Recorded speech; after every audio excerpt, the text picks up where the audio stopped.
Hey folks, welcome back. Today we are going to do another tier list video now that we have another set released and with Worlds approaching pretty quickly. This is going to be just sort of a rough tier list for how I think everything's positioned, at least currently. We're still a little bit of ways out from Worlds. And I have the meta percentages here of like roughly what I expect the Worlds meta game to be like. I think obviously take note of the fact that the Gardevoir is split between Gardevoir and Gardevoir Jellicent, so I don't think it's only going to be 9% Gardevoir. I think it's going to be about 15% Gardevoir, just sort of divided up between the two variants. And then we have like Gholdengo. After that, Grimmsnarl.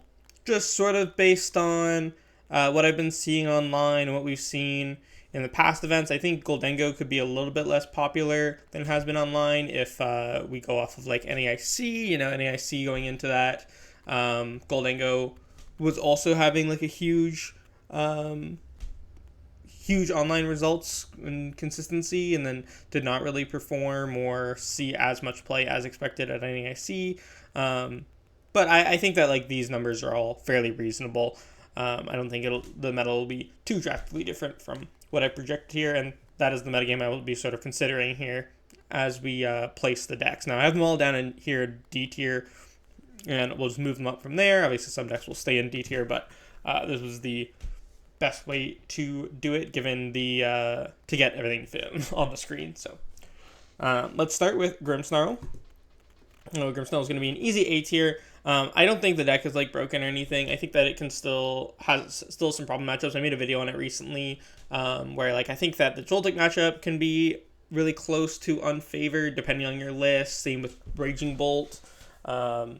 And then the Gardevoir matchup is obviously very good, and Gardevoir, like I said, combined Gardevoir and Gardevoir Jellicent is probably in the most popular deck, so obviously that's a good matchup to have a favorable matchup into. And then I don't think it has any like super bad matchups. Everything is pretty winnable. Gholdengo, depending on how you take your list, can be pretty bad, but I think that every matchup is something techable, so I think that's like A tier at worst. I don't think that a lot of decks are really S tier right now.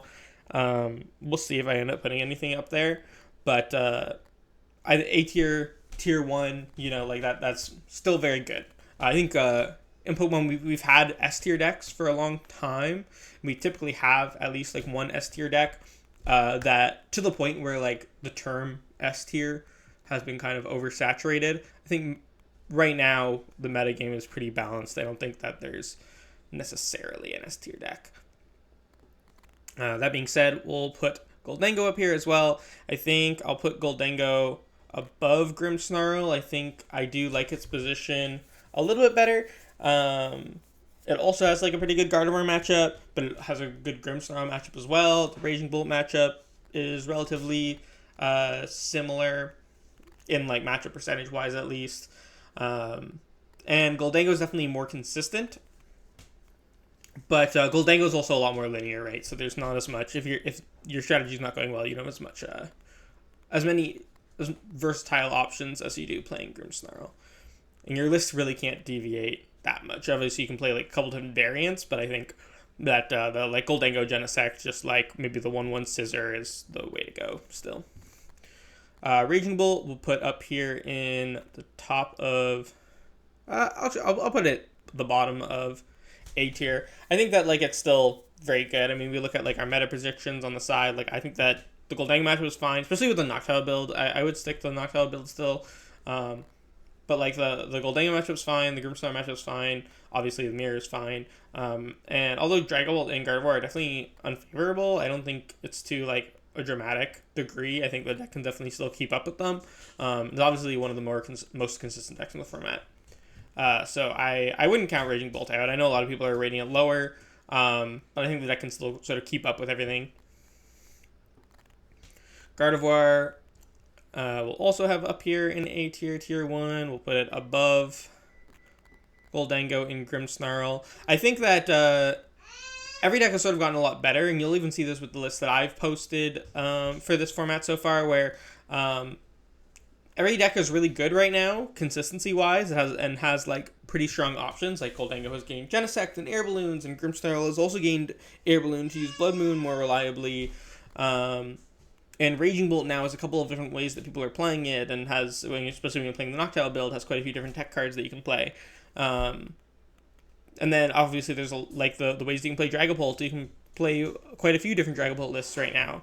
So, and I think that right now the focus is maybe less on Gardevoir than it should be because of that. Gardevoir, obviously has been the dominant force in the metagame for a long time, and I think that people maybe just like aren't, because they're fitting their deck more consistently, more streamlined.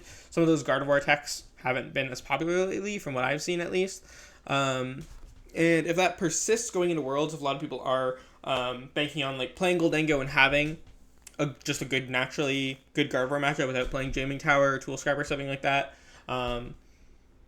if people are just trying to play a deck that is decent into Gardevoir rather than maybe a list that like techs for it, I think that Gardevoir is still poised to just continue to dominate.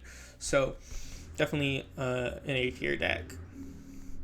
Dragapult Charizard, I'm gonna put in B tier because it has like a good Gardevoir matchup. It has if you're playing the Chi-Yu, I think a good Goldengo matchup. It's not as good in the Grimmsnarl, but you can also like tech for that matchup if you really wanted to. You can play like Picnic Basket or something like that. And the Raging Bolt Ogerpon matchup is also not bad, but not like super favorite or anything.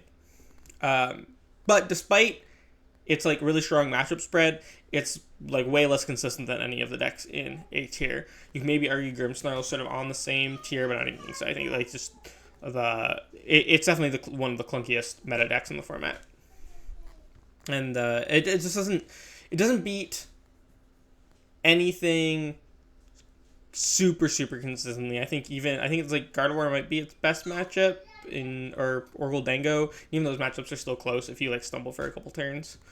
Then we have Toadscroll, which I'm gonna put in C tier. I think that the deck is definitely has benefited last couple of majors from surprise factor and people just not super knowing how to play against it, which maybe people still won't. I mean, I don't think a lot of people have actually tested against it. You just maybe happen to hit it on ladder or on live, stuff like that. It's obviously fairly consistent, pretty aggressive. It has a good Grimmsnarl matchup, but I think that just generally speaking, it's sort of going into like a Worlds format. I think that you can expect most players to be able to form a better average game plan against it than players were able to at the events that it did well. And I think that when playing against players of that caliber, it's just not going to hold up to the same results it has been getting. And Zoroark, I'm also going to put in C tier above Toadscroll. The deck is pretty good into Goldengo, very good into Gardevoir. Maybe actually the best Gardevoir counter, but like specifically if you're trying to counter Gardevoir and not beat anything else. But the Goldengo matchup's not bad either. I think the Grimmsnarl matchup's pretty bad if they play Shaman. If they don't, you definitely have more of a case, but I still consider the matchup to be slightly in Grimmsnarl's favor. And the Dragapult matchup's also actually pretty good. I think, but then again, that's another matchup where like the Shaman inclusion, if they play it, definitely takes away from how favored Zoroark was into Dragapult before Shaman released. And the Raging Bolt matchup, I think is close, and the Joltic matchup is like very, very bad. That's a deck I haven't talked too much about yet, but Joltic, another one of these decks on the fringe of popularity, and I think that matchup's pretty rough. On top of all that, Zoroark just is not as versatile of a deck as most of the other ones. It hones in on having decent matchups into a lot of the popular decks, but like in a vacuum, it's not a very high power level deck, which means that if it does play against anything like Rogue or it has more issues like adapting to weird techs or Rogue decks. Which are both weird techs and rogue decks, is a lot of time the name of Worlds. That's what we see a lot of at the World Championships. So I probably wouldn't take the risk on playing something like Zoroark. At least into the Masters metagame. I think that like the Junior and Seniors metagame, a lot of time can be more streamlined to the meta than the Masters metagame is. So maybe a better call if you're a younger player who is also comfortable with the deck. Dragapult Dusknoir, I'm going to put at the top of B tier. I think it's above Dragapult Charizard, but I don't think that it's particularly strong into any of the decks that I have at the top 3 here. I think that the Gardevoir matchup is close. I think the Gardevoir Jellicent's actually a worse matchup for it than straight Gardevoir. I think that the item lock can be kind of oppressive sometimes. If they get it off like turn 2 or even like turn 1 going second if they open the Frillish. So I think that the Gardevoir Jellicent matchup in particular can be kind of a struggle. I think the Goldango matchup is bad and the Grimmsnarl matchup is questionable at best. And it's not as consistent as like just like straight Dragapult, right? Definitely more consistent than Poltzard. It's pretty close. It's definitely a little bit more consistent than Poltzard, I think, at least. And you can potentially fit like a Munkidori in there as well. So it's not totally worse than straight Polt, but if you get set up, it definitely has more upward potential with all the Curse Blasts. Curse Blast is especially nice for like taking out your opponent's Munkidoris, right? Which is obviously very popular card in all of these top decks. So Polt I think is fairly well positioned, but I'm not necessarily someone who thinks that it's like suddenly going to make a huge comeback like I know other players do. Ethan's Typhlosion's going to stay down here in D tier. It just does not beat Gardevoir at all, in my opinion. Gardevoir matchups pretty terrible. The Goldango and Raging Bull matchups are definitely very good. Grimmsnarl matchup, I think, is also quite questionable. And any of the Dragapult matchups. So I wouldn't be messing with Ethan's Typhlosion at the World Championships this year, but if you love it, you do you. Gardevoir Jellicent is also going to be up in A tier. I'm actually going to put it... I've liked Gardevoir Jellicent a lot. And I've personally... This is going to be a hot take, and people aren't going to like it. But I don't care if people are going to yell at me in the comments. I'm putting Gardevoir Jellicent at the top, above regular Gardevoir. I think that Jellicent adds way more dimensions to the deck than people are even giving it credit for. I wrote an article on Gardevoir Jellicent actually last month. I think that a lot of players undervalue item lock a lot, especially in the form of an attacker, especially item lock combined with Devo TM. And honestly, like, I think a lot of players just don't know how to take advantage of it properly. And I think that is why people aren't seeing as good results with Gardevoir Jellicent as with straight Gardevoir. I definitely have felt the... I have missed the Drifloon at times, absolutely. But I think that the Jellicent like wins you so many more games against like Goldango and Grimmsnarl, which are two of your tougher matchups otherwise. And I think it makes the mirror really good as well. And I think the Gardevoir Jellicent build I like better into Dragapult builds as well. I think I like it better into most things, honestly. I think that the Drifloon package is strong, but not necessary. I think you just have to play smart with the Jellicent build, and I think it is gonna probably surprise some people with what it can do the more that people get used to playing it and how the deck works. Eevee box, I'm going to put in... I'll put it in the bottom of B tier because it does have a pretty good matchup into 3 of these decks that I've put here in tier 1. 3 out of 4 of these top decks, Goldango, Grimmsnarl, and Bolt, I think are all favorable for Eevees. Grimmsnarl maybe a bit closer to 50-50. And I do think that like it's not, because it's definitely much less consistent than Goldango or Raging Bull, it's not like as favorable as you would think it would be on paper, but it definitely is favorable. It definitely beats Goldango and Raging Bolt most of the time, and of course with the Leafeon, pretty good into Grimmsnarl as well. I think where it struggles is that Gardevoir and Dragapult really aren't that good of a matchups for the deck, especially if you're trying to beat like Grimmsnarl as well. You're sort of like really trying to counterbalance what it's the Leafeon, Sylveon, Umbreon packages. Obviously, most people have opted no Umbreon. Most people have opted for the Leafeon, but it's just hard to fit everything in the deck and still be consistent. And you already are sort of fighting an uphill battle, I think, with bad matchups to Gardevoir and Dragapult. So, Miraidon Electric is gonna stay down here in D tier. This is not anywhere near the power that Miraidon once had. I know people are excited that we have Electric for the deck now and to try playing it again, but it is just not there. It's probably even below even Typhlosion. It's just the damage output is not there. It's way worse than Joltic Box. You get farmed by Guardy, in my opinion. Goldango's not a particularly good matchup either. I think that's pretty bad. Honestly, I think you just lose to everything in tier 1 here. And you probably lose Dragapult as well. That's not very good. Charizard Pidgeot, I'll put up here above Dragapult Dusknoir. I think this is kind of it sort of like I was talking about with Zoroark earlier, where like it really targets the most meta threats and then isn't as great of a deck in overall power level right now. I think that Charizard Pidgeot is kind of similar. I think that especially something similar to Gabriel Fernandez's build from NAIC, I've played that a lot. I think that it's really good. I think that's a really good way to counter the current meta. Beats Goldango, beats Gardevoir, beats Raging Bull. I think it's fine in a Grimmsnarl. And the Dragapult matchups, I haven't played as much as other ones with the Gabriel Fernandez list specifically yet. But it still feels like fine, especially with the Munkidori.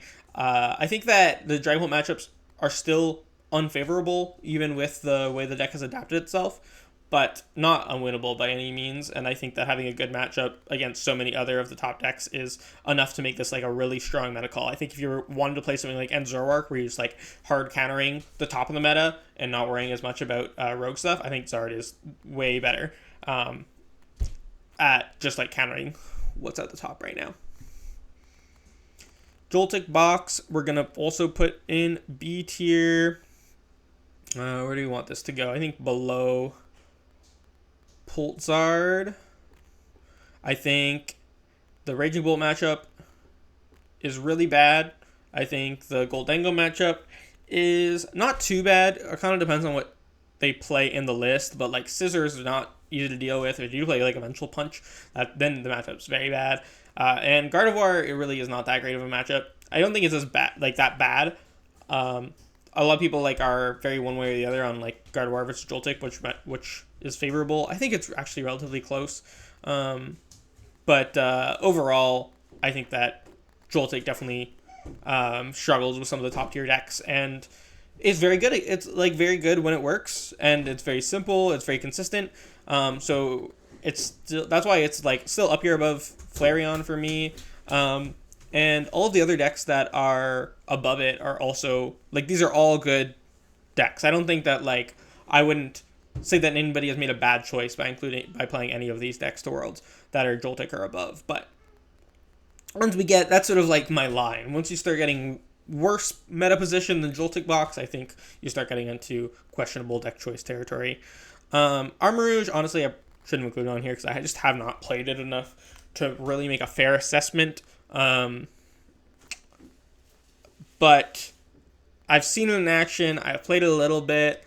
I don't think it's the real deal. I don't think it does that much. It's pretty weak to Iono.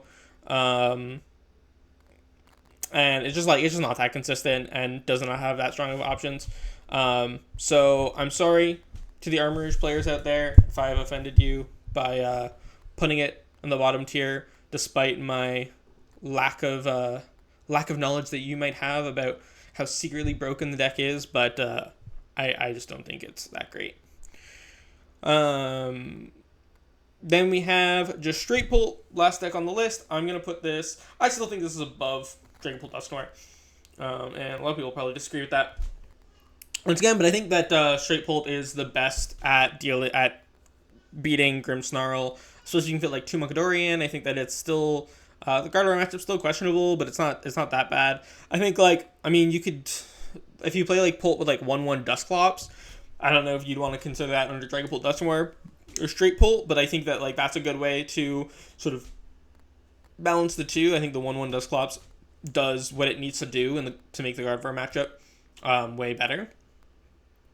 But this build is just better against Goldango. It's better against Grimmsnarl. It's better against Raging Bolt, in my opinion. Other than against Guardy, it's the better variant.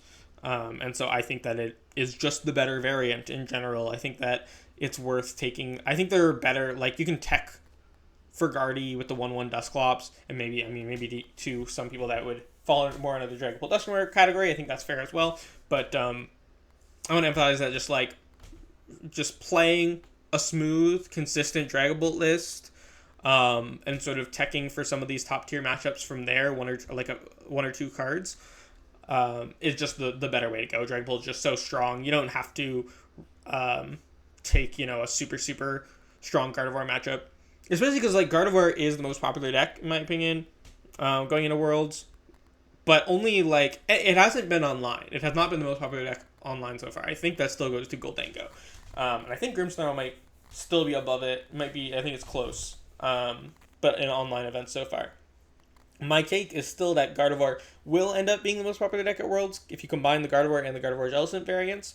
But even then, like that's it. I still only expect it to be, but not by much. Like only like 15% of the meta or so. So it's still not like you just have to beat Gardevoir and that's it. Like you're not gonna hit like an overwhelming amount of Gardevoir, even if it is the most popular deck in the room. So it still, in my opinion, is better to play like and you still have a chance against Gardevoir, right? So I still think that Straight Bolt is the better build, just for having more broad set of favorable matchups.